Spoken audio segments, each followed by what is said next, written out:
প্রিয় উচ্চ মাধ্যমিকের ছাত্রছাত্রীরা, আজকের তোমাদের সিলেবাসের অন্তর্ভুক্ত বাঙালির চিত্রকলার ইতিহাস থেকে তোমাদের আমি 5 নম্বরের প্রশ্নের সাজেশন দিচ্ছি।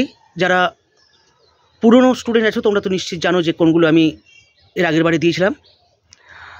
আজকেও তার ব্যতিক্রম নয়, আজকেও তোমাদেরকে আমি 5 নম্বরের সাজেশন দিচ্ছি বাঙালি চিত্রকলার ইতিহাস থেকে। যারা পুরনো আছো তারা জানো, আর তোমরা একবার রিভিশন দিয়ে নেবে। আর যারা নতুন তোমরা একটু কষ্ট করে এই প্রশ্নগুলোর উত্তর আশা করি তৈরি হয়ে আছে সবার, যদি তৈরি না থাকে একটু তৈরি করে নিও। প্রথম প্রশ্ন লিখবে, বাঙালির চিত্রকলার ইতিহাসে অবনীন্দ্রনাথ ঠাকুরের অবদান আলোচনা করো। বাঙালি চিত্রকলার ইতিহাসে অবনীন্দ্রনাথ ঠাকুরের অবদান আলোচনা করো। দ্বিতীয় লিখবে, পট বলতে কী বোঝো? পট বলতে কী বোঝো? বাঙালির পটশিল্প সম্পর্কে সংক্ষিপ্ত বিবরণ দাও।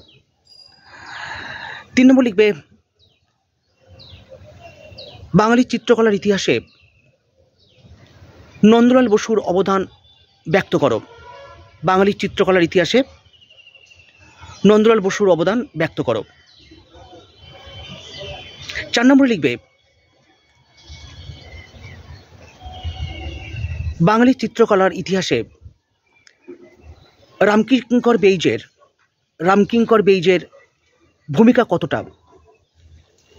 বাঙালি চিত্রকলার ইতিহাসে রামকিঙ্কর বেইজের ভূমিকা কতটা? এই প্রশ্নগুলি কিন্তু তোমরা একটু তৈরি করে যেও। আর একটা প্রশ্ন দেবো, আমি বলছি ভালো করে ডিটেলসে তৈরি করে যেও,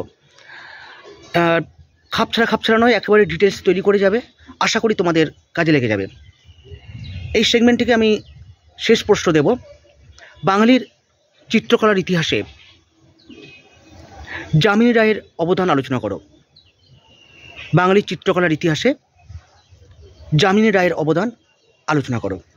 ব্যাস, এই 5টা প্রশ্নই তোমরা ভালো করে বাঙালি চিত্রকলা থেকে দেখে যাও। আশা করি তোমাদের কাজ হয়ে যাবে। ভালো থেকো, ভালো ভেবো, আর অবশ্যই ভালো করে পড়াশোনা করো। এটাই বলবার। আজকে এই পর্যন্ত। Tata, bye bye.